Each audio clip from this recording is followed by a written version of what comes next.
Steve Jobs loved simplicity, and he liked his lineups to be somewhat clean, and I think it's fair to say that the current Mac lineup is fairly distorted and kind of all over the place. You still have stupid Intel processors sitting around there sometimes. So in today's video, I'm approaching it as if someone was asking me, like, what Mac should I get? You know, what options are out there? I'm just trying to simplify the lineup and make it more digestible for the everyday person. Let's begin.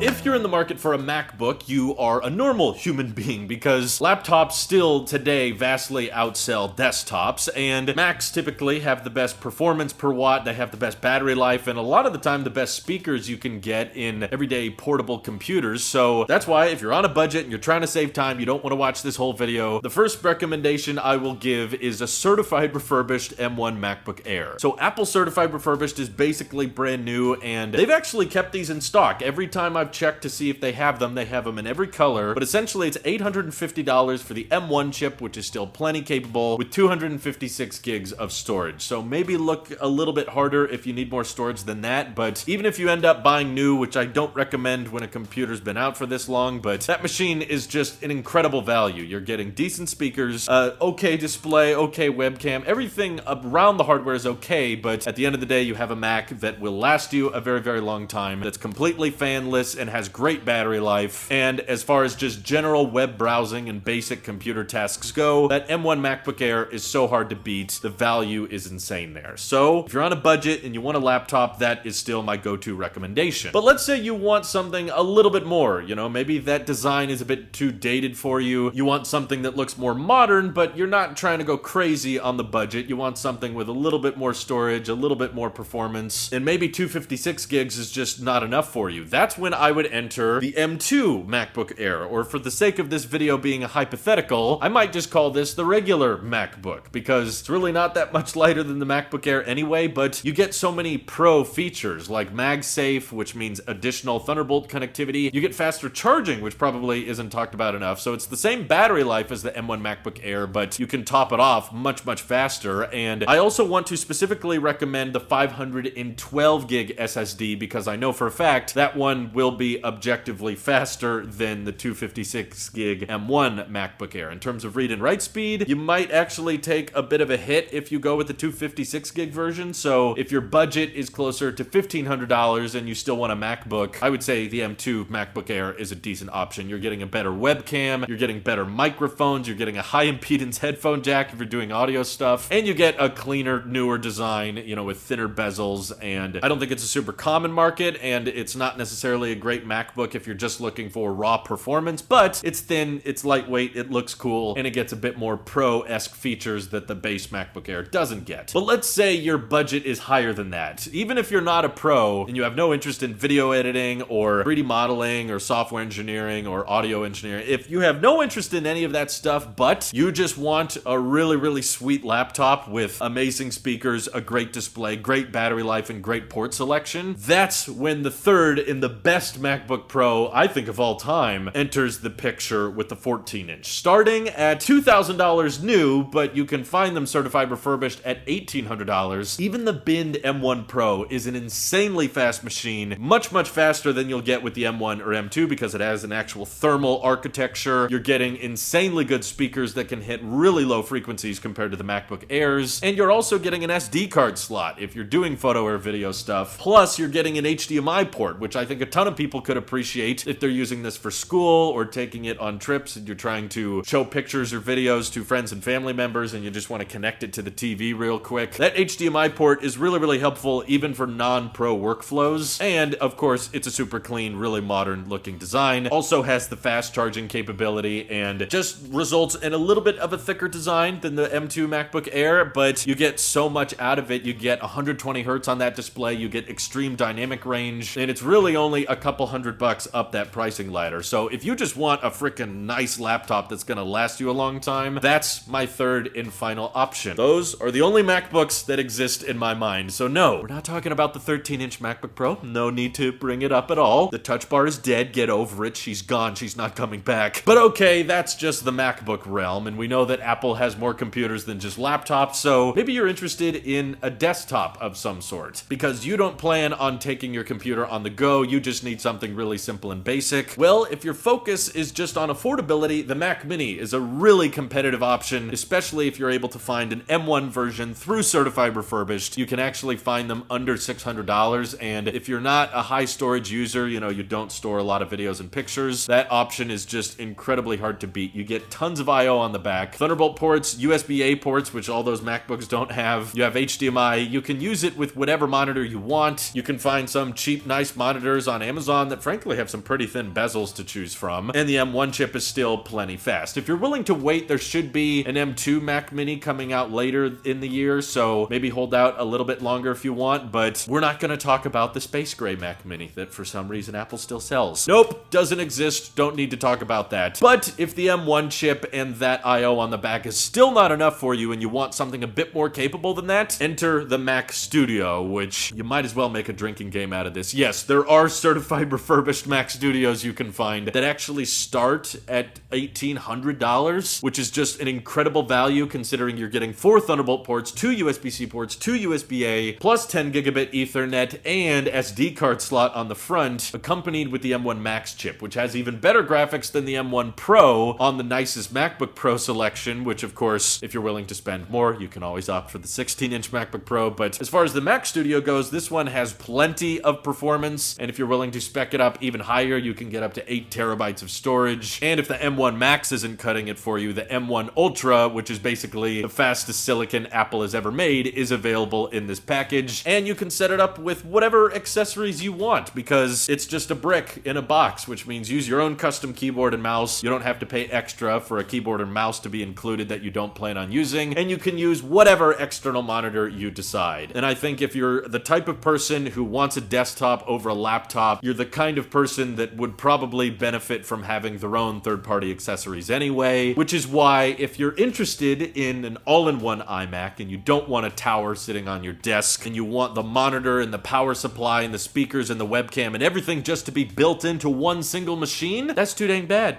Apple doesn't have any good options that I can recommend. So as far as desktop goes, the Mac Studio, plenty powerful for those who need it. And if you're more on a budget, Mac Mini, perfectly capable. We don't need to talk about the Intel cheese grater in the room because that's far too expensive and oftentimes slower than the Mac Studio is. So if you're the type of person where the M1 Ultra isn't fast enough for you, you don't need to watch these videos. You know what you need. You're the type of person that's going to be dropping $8,000 to $30,000 on a Mac Pro when that launches later in the year. But when people ask me what's available in the Mac lineup, that's what I pretend exists. It's the Mac Mini and the Mac Studio in the desktop department, all of which are powered by Apple Silicon. That Intel Mac Mini is dead to me. And in the MacBook line, it's the refurbished Air, the M2 Air, which just came out if you're somewhere in the middle, and then the 14-inch or 16-inch MacBook Pro. So really only 3 tiers to choose from in the laptop space, 2 tiers in the desktop space. I feel like that simplifies things pretty easily. But how would you guys recommend the Mac lineup to someone who's not really fully aware of what's available, but maybe in the market for a Mac? What Macs would you drop from the lineup? Which ones do you say don't need to exist right now? All that good stuff. Let me know what you're thinking down in the comments below. This is your Apple Sheep here, and I'll see you all in the next one.